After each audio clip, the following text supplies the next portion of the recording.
Good morning everyone, আমার আরেকটি নতুন ভিডিওতে আপনাদের সবাইকে ওয়েলকাম।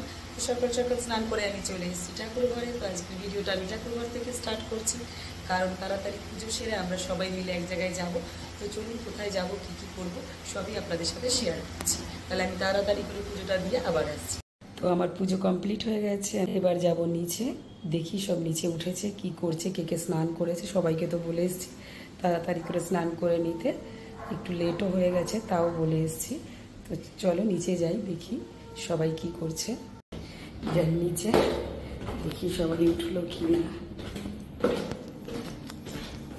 গেছে, আমি এবার রেডি হতে যাব। তার আগে দেখি মেয়ে আর ছেলে কি করছে, ওদের দুজনকে তুলতে হবে, না হলে ওরা ঘুমিয়েই থাকবে, তো লেট হয়ে যাব আমরা। দেখি মেয়েকে ডাকি আগে। সোনা সোনা ওঠো, 7:30 বাজে, তাড়াতাড়ি যেতে হবে তো। রাজ রাজ উঠে পড়ো বাবা, তাড়াতাড়ি স্নান করে নাও। আমি রেডি হতে যাচ্ছি, তার মধ্যে স্নান করে রেডি হয়ে যাবে দু ভাই বোনে। যে এখানে ঝিলিক আর মিমি, তোমাদের স্নান হয়ে গেছে? স্নান হয়ে গেছে। তো চলো আমি এবার, তো পুজো টুজো তো আমার কমপ্লিট, ড্রেসও আমি পরে নিয়েছি। চলুন এবার রেডি হওয়া যাক। সবাই ওই ঘরে রেডি হচ্ছে, তো রেডি হয়ে আবার এসেছি। সবাইকে ভোরবেলা তুলে দিয়েছিল রেডি হওয়ার জন্য, তো আমি চান টান করে পুরো রেডি হয়ে নিয়েছি। পুজো টুজো কমপ্লিট আমার। তো চলো ওপরে দেখি মামি কি করছে। দেখি এই ঘরে কে কে রেডি হচ্ছে। এই যে এখানে আমার মামি, যখনই দেখতে পাবে মামিকে তখনই খেতে বসে পড়ে, যা পায় মুখে পুড়ে নেয়। আর এখানে ঝিলিকার মেয়ে পুরো রেডি, জলিও রেডি হয়ে গেছে। ফাইনালি সবাই রেডি হয়ে গেছে, আর রঞ্জন দাদাও চলে এসছে নিচে। তো এখন যাচ্ছি আমরা গাড়িতে। চলো তোমাদের ওইখানে পৌঁছে দেখাচ্ছি আমরা কোথায় এসেছি আজকে। সো ফাইনালি আমরা গাড়িতে বসে পড়েছি। দিদি সামনে বসেছে, বাকিরা মাঝখানে আর আমি পেছনে। আর একেই একটু বেরাতে লেট হয়ে গেছিলো, আবার রাস্তায়ও প্রচুর জ্যাম, জানি না কখন গিয়ে পৌঁছাবো।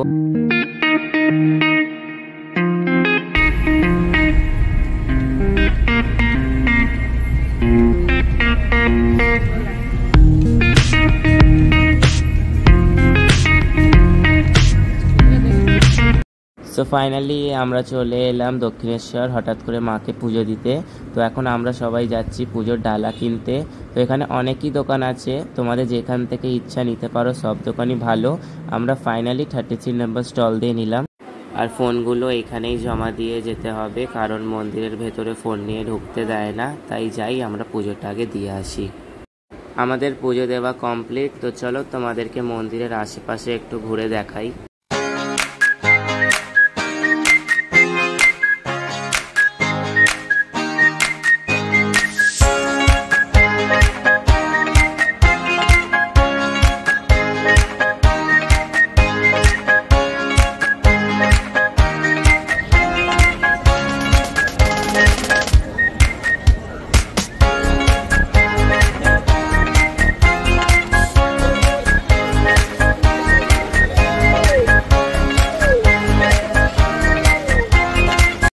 সকাল থেকে উপোস করে সবারই খিদে পেয়ে গেছে। তো এখন আমি আর মামি যাচ্ছি ফল কিনে আনতে, তারপর আমরা সবাই মিলে খাবো।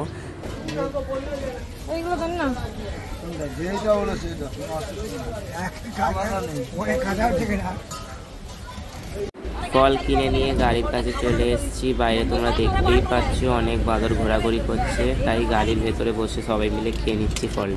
তো গাড়িতে বসে ফলটা খেয়ে এই পুকুরের পাশ থেকে একটু ঘোরাঘুরি করছিলাম। কি সুন্দর মাছ পুকুরে আপনারা দেখতে পাচ্ছেন।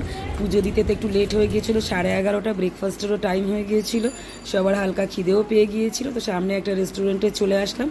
এই তো কেউ কেউ নিয়েছিল কচুরি, আমি নিয়েছিলাম মশলা ধোসা, আর আমার মেয়ে নিয়েছিল ছোলা ভাটুরা। এটাও খেতে খুব টেস্টি ছিল। তো সবাই সবার ব্রেকফাস্টটা কমপ্লিট করলাম, করার পরে লস্যি নেওয়া হলো। এই যে লস্যিটাও সবাই একটু একটু খেয়ে, তো সবাই মিলে এবার চলে আসলাম দোকানের বাইরে আস্তে আস্তে, কেননা সব বলছিল ঠাকুরের কিছু কিছু জিনিস কেনার বাকি আছে, একটু কিনবে।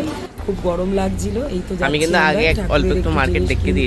সামনেই অনেক দোকান আছে, তো আমরা দোকানগুলোতে যাইনি, পাশে যে স্টল মতন বসে ওখানেই আমরা যাচ্ছিলাম।